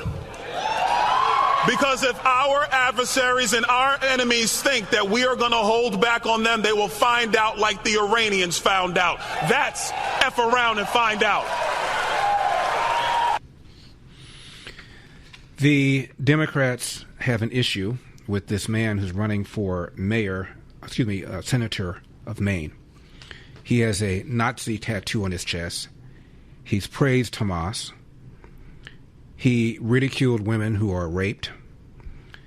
And he's being embraced and defended. This is the Senator Van Hollen, the one who referred to Abrego Garcia as a Maryland man, number 37. The dude has not had a Nazi tattoo. I mean, let's be clear about what's going on here. I mean, how do you view that? I mean, it seems to be at least somewhat disqualifying and traditional. Certainly historical. So look, I mean, let's take a couple issues, including the comments he's made in the past. I mean, he's been very clear that he went into combat on behalf of the United States. He went through a really rough period, PTSD type period. And he has himself said there are lots of things he's done and said that he completely regrets. Yep. And I do believe people should have second chances and that people can learn from their mistakes. And I think he's been doing that. Wow. Can you imagine any Democrat with a Nazi tattoo who's praised Hamas, who minimized an attack against Israelis by Hamas, among other things? He is a leading Democrat candidate for Senate in Maine, trying to displace Susan Collins, Republican. Now, the race cars were flying all around after the Supreme Court ruling on the Voting Rights Act said that you cannot use race to design districts. This is Sunny Hostin of The View, number 29. And it has been gutted. People are saying, well, it hasn't really been gutted. It has been. And that is because the majority opinion was written by Samuel Alito, the same judge that wrote the decision that took away a lot of women's rights. He's referring to the Dobbs decision. It didn't take away any women's rights. It put the issue of abortion to the states where it was before 1973 when Roe v. Wade federalized the issue. Whoopi Goldberg says that white people are still chasing black people away from polling locations. If anybody knows any white people who chased any black people away from polling locations, give me a call at 888-971-SAGE. Now, right now, our Jewish friends feel forgotten. There's a Jewish woman named Esther I want to tell you about. In her home in Israel, Esther is living through days and nights of fear. Sirens sounding, rockets screaming through the sky, long stretches of spent in a bomb shelter. She's 84 years old, elderly, fragile, and alone. Imagine that. No help, no food deliveries, no medical care. No one knocking at the door in a war zone. But because of friends like you, Esther's not alone. Through the fellowship, you are there, bringing food, meeting urgent needs, and reminding Jewish people like Esther, you are not forgotten. In times of fear and uncertainty, your compassion brings hope and help. Esther asks that you hear these words, quote, "To those who give, you are doing a very great mitzvah, a good deed," close quote. Visit supportifcj.org, supportifcj.org.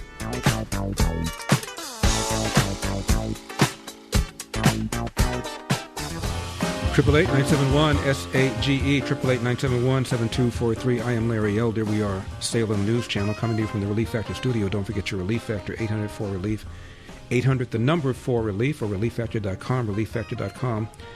In addition to praising Hamas and his Nazi symbol on his chest, Graham Plattner, the candidate for senator in Maine, also once described himself as a communist, his word, called police officers bastards, and said rural white Americans are, quote, actually racist and stupid. Other than that, 888-971-SAGE is the number. Mike is in Clearwater, Florida. Mike, always nice to hear from you. Larry, guess what?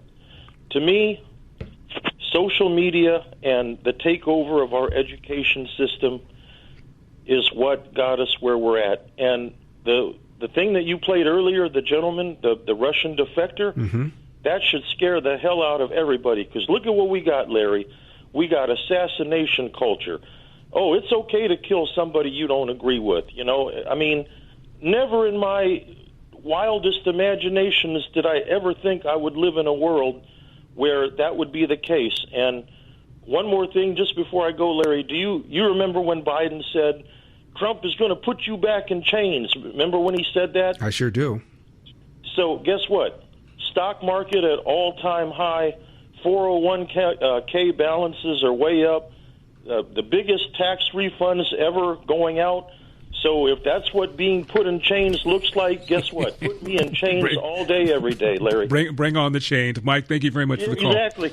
You have a good weekend. A federal chair, Jerome Powell, who hates Trump, and the feeling is mutual, just said the U.S. economy has been, quote, quite resilient, close quote. Growth is really solid across our country. Some of that is the consumer spending is hanging in pretty well, and most of the recent data are good. And some of it is just apparently the insatiable demand for data centers all over the United States. So a lot of business investment going into building data centers, and every reason to think that that continues, end of quote. What? The economy is not in recession? Say it ain't so. The economy is doing okay? Number 10? We do see Richmond-fed manufacturing. Everybody continues to, of course, monitor to see if onshoring and some of the issues of manufacturing are picking up a bit. This particular read is better than expected for April. We're looking at 3 versus an expectation of 1. That's the high water mark of the year. As a matter of fact, you have to go all the way back to February of 25 to find a positive number of 3. To find a higher number, you're back to April of 2022. On the Trump derangement syndrome front, this is Arizona Democrat representative complaining about the women that Trump has fired. Grijalva, number 18. Monday. Congressman, who should Trump fire next? Oh my gosh, the list is so long. I feel like, is there a woman that hasn't been fired? That's probably that might be the next one. I honestly think it's a toss-up between Hegseth and RFK Jr. Both of them are equally incapable of doing the job, but yeah, I would go with those. Got it. Thank you. If I were taking odds. Yeah. Is there a woman who hasn't been fired? What do you care whether it's a woman or a man? You dislike all of them, right? Let's see. How many female chiefs of staff have there been in American history? 1. Susie Wiles, Trump's chief of staff. Does that matter? Spencer Pratt is the man who's running for mayor of L.A. The last session, he raised as much money as has the incumbent. She has more money overall, but he appears to be making headway. He's been endorsed. I think Joe Rogan endorsed him. And I know Anna Carolla did. Here is his new ad, number 19. This is where Mayor Bass lives. You notice something? Or here, where Nithya Raman's $3 million mansion sits. They don't have to live in the mess they've created where you live. This is where I live. They let my home burn down. I know what the consequences of failed leadership are. That's why I'm running for mayor. For my sons and the rest of us Angelinos that want to stop these corrupt politicians from destroying our city. We are going to get the golden age of Los Angeles back. Now, Whoopi Goldberg made an assertion. I'm sure she has some evidence to back it up. Number 30. They were literally shooting people. They were running them down with dogs to keep them from voting. Okay, let's start with that. So when they say that problem is gone, it's not gone. No. Because you're still doing it. You're still doing it. And what I don't understand is what is everybody so afraid of? Because I always thought, I was raised to believe that you and I don't have to agree. That's all right. But now suddenly your argument doesn't hold water, so you're cheating. See, that we're a two-party system. We're not just Democrats. We're not just Republicans. We're a two-party system. Hold on. Now, she talked about how people in the past, black people, were denied the right to vote. And they're still doing the thing she just now... Is that what she said? Can you start it again, number 30? They were literally shooting people. They were running them down with dogs to keep them from voting. Okay, let's start with that. So when they say that problem is gone, it's not gone. No. Because you're still doing it. You're still doing it. And what I don't understand is what is everybody... She said they're still doing it. By the way, they who were doing all those things were Democrats. Democrats founded the Klan. Democrats were behind Jim Crow. Democrats are the party of the Confederacy, the party of slavery. I think out of all the slave owners, maybe half a dozen of them were Republicans. So if people are still doing that, can you give me some video? I'd love to see it. White people are still running down black voters with dogs. And nobody said anything. The Georgia Jim Crow 2.0 percentage of blacks who voted was even higher than before they changed the voting laws to make it harder to cheat, easier to vote. This is just sick. Life, liberty, and the pursuit of happiness, those words weren't written for history books. They were written for you. But it's hard to pursue happiness when pain is part of everyday life. Relief Factor was created to help people address inflammation, one of the most common causes of ongoing aches and pains from aging, overexertion, and just good old daily living. It's a 100% drug-free, research-based formula that works through multiple metabolic pathways to support comfort and mobility. No prescription, no masking symptoms, just real relief so you can keep moving forward. I've told you about my golfing buddy Tom. Says he wouldn't be able to golf as often as he does because of shoulder and lower back pain if it weren't for Relief Factor. As America celebrates 250 years of independence, give yourself the chance to reclaim yours. Your 3-week quick start is ready for you. ReliefFactor.com, ReliefFactor.com, or call 800-4-RELIEF, 800-4-RELIEF.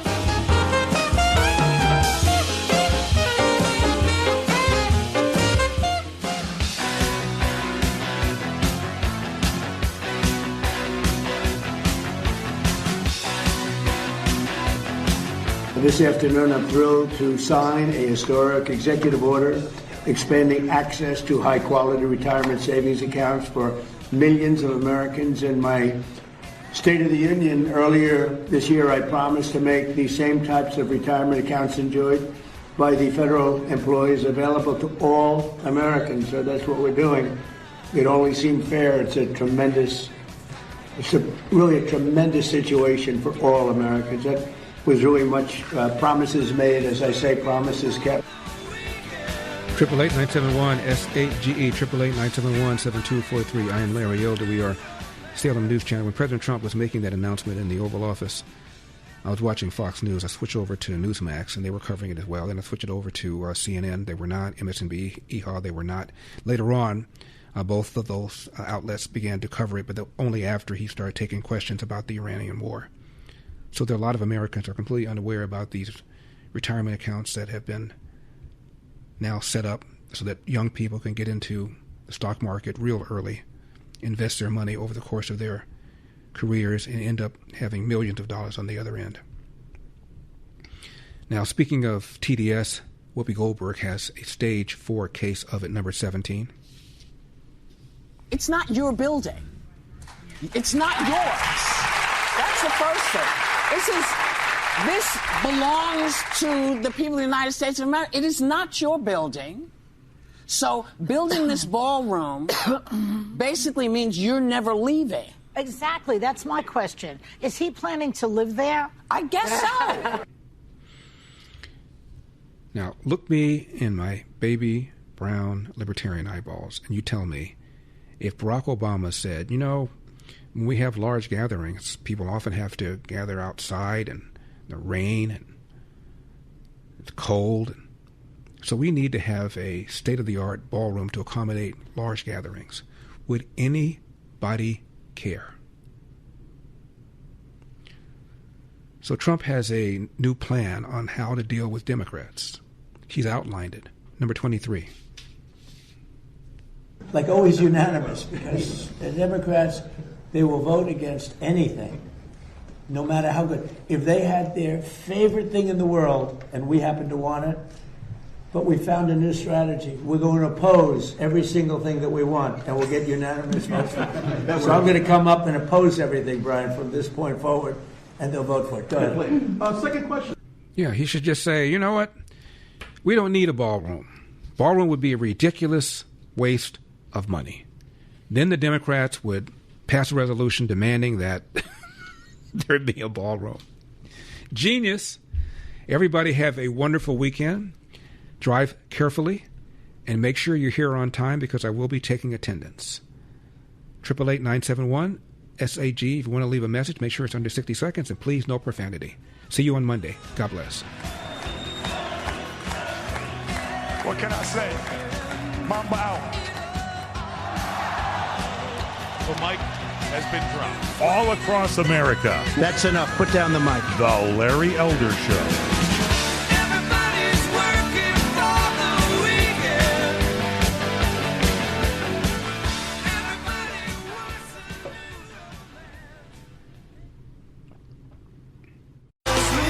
Andy Chrisman of For Him has spent 40-plus years in Christian music, and chances are he knows your favorite artist personally. Now he's bringing you their stories. I'm Andy Chrisman. In his new podcast, 1 Degree of Andy, he sits down with the voices behind the songs for real, honest, and faith-filled conversations you won't hear anywhere else. That's a great question. If you love Christian music, this is your backstage pass. The 1 Degree of Andy podcast. Listen now to 1 Degree of Andy wherever you get your podcasts.